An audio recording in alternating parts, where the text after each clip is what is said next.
Hello दोस्तों। आज की इस कहानी में आपका स्वागत है। यह कहानी मेरी और मेरी माँ की है, जो एक सच्ची घटना पर आधारित है। तो दोस्तों, आप लोग कहानी को पूरा सुनिए और मजा लीजिए, लेकिन उससे पहले चैनल को भी सब्सक्राइब जरूर कर लीजिए, क्योंकि कई घंटों की मशक्कत के बाद आपके लिए एक कहानी तैयार कर पाते हैं, तो मुझे सपोर्ट करना भी आपका ही फर्ज बनता है। तो प्लीज चैनल को सब्सक्राइब जरूर कर ले। दोस्तों, मेरा नाम नीरज है। मेरी उम्र 26 साल है। मैं राजस्थान के कोटा जिले में रहता हूँ। मैंने अपना कॉलेज खत्म कर लिया है और फिलहाल मैं घर पर ही रहता हूँ। इस कहानी में मैं आपको बताऊंगा कि कैसे मैंने अपनी सगी माँ की भरपूर सेवा की और उसे खुश किया। मेरे घर में मैं, मेरे मम्मी पापा और मेरी दो छोटी बहन है, और दोनों खूबसूरत है। मेरी माँ का नाम सुनीता है। वह 48 साल की है, पर वह दिखने में 35 साल की लगती है। पापा होटल में काम करते हैं, जिससे वह माँ को समय नहीं दे पाते हैं।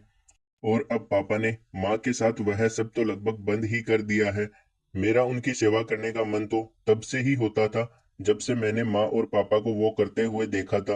उनका वह देखकर ही मैं बड़ा हुआ हूँ। तो बात पिछले महीने की है। लाइट ना होने की वजह से हम सभी लोग एक ही कमरे में सो रहे थे। पापा के बगल में माँ, फिर दोनों बहनें सो रही थी, और मैं अलग बेड पर सो रहा था। मुझे रात को लगभग 2 बजे बाथरूम लगी। मैंने मोबाइल की टॉर्च जलाई, तो एकदम से माँ की तरफ मेरी नजर गई। वह सो रही थी और उनका शरीर मुझे साफ दिखाई दे रहा था। तभी मेरा दिमाग खराब हो गया और मेरे दिमाग में कई तरह तरह के ख्याल आने लगे। अगले दिन मैं बस इसी जुगाड़ में लग गया कि कैसे मैं अपनी माँ की सेवा करूं। फिर एक दिन मुझे आइडिया आया कि क्यों ना उनको पहले बता दिया जाए, फिर उनको मनाकर ही कुछ करूं, क्योंकि पापा अब माँ का बिल्कुल ख्याल नहीं रखते थे। तो अगले दिन मैंने माँ की यूट्यूब आईडी को अपने मोबाइल में साइन इन करके उनके यूट्यूब पर कहानी और वीडियो के चैनल सब्सक्राइब करके उनको प्ले करके छोड़ दिया, जिसे देखकर वह खुश हो जाए। फिर अगले 1-2 दिन तक तो कुछ भी नहीं हुआ। उसके बाद मैंने उनकी यूट्यूब आईडी की हिस्ट्री में देखा, तो पता चला कि माँ ने बहुत सारी मस्त कहानी और वीडियो देख रखी थी। यह देखकर मेरा प्लान थोड़ा सफल होता नजर आ रहा था। फिर एक दिन बाद फिर से घर में लाइट नहीं थी, तो सब लोग वहीं पहले के जैसे सोए थे।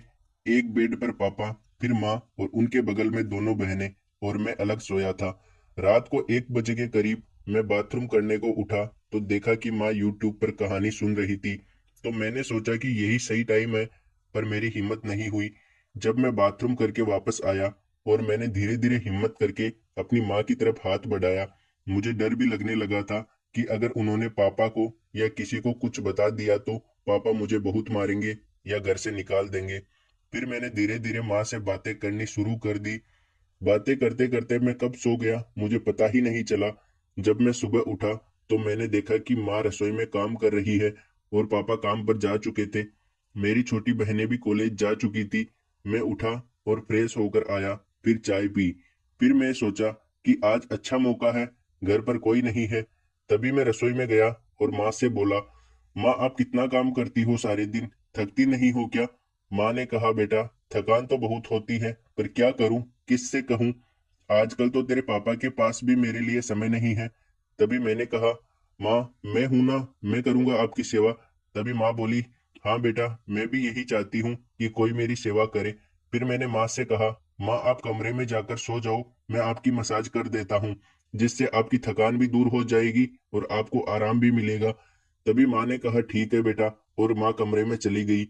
फिर मैं एक कटोरी में तेल लेकर माँ के कमरे में गया, तो देखा कि माँ अपने बेड पर पेट के बल लेटी हुई थी। माँ ने साड़ी पहन रखी थी। मैंने जाकर अपनी माँ से कहा, माँ आप साड़ी चेंज करके गाउन पहन लो, ताकि साड़ी खराब ना हो। पर माँ ने कहा, कोई बात नहीं बेटा, तू इसी में मसाज कर दे, वैसे भी यह साड़ी पुरानी हो चुकी है। मैंने कहा, ठीक है माँ, और मैं माँ की मसाज करने लगा। मैं साड़ी को घुटनों तक ऊपर करके मालिश कर रहा था, शायद उनको भी अच्छा लग रहा था। फिर मैंने थोड़ी साड़ी ऊपर सरकाई और माँ की जांघों की मालिश करने लगा। माँ ने कुछ नहीं कहा, वह चुपचाप लेटी थी। मुझे पता लग चुका था कि अब माँ को और भी अच्छा लगने लगा है, और वह भी यही चाहती है। कुछ देर तक जब माँ ने कुछ नहीं कहा, तो मैं अपना हाथ को धीरे धीरे ऊपर ले जाने लगा। एक बार तो माँ ने कुछ नहीं कहा, लेकिन अचानक माँ ने मेरा हाथ पकड़ लिया। मैं काफी डर गया।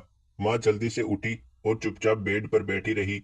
इस समय उनकी आंखों में नाराजगी और चिंता साफ झलक रही थी। तब मैंने महसूस किया कि मैं अपनी हदें पार कर रहा हूँ।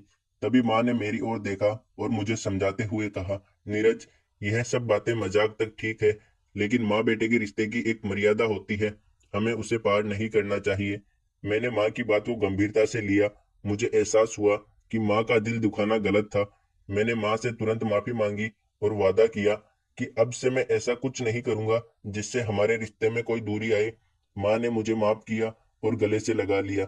माँ ने मुझे सिखाया कि रिश्तों में आपसी समझ और सम्मान होना बहुत जरूरी है। उसके बाद मैंने सच्चे दिल से माँ की भरपूर सेवा की और अभी भी करता हूँ।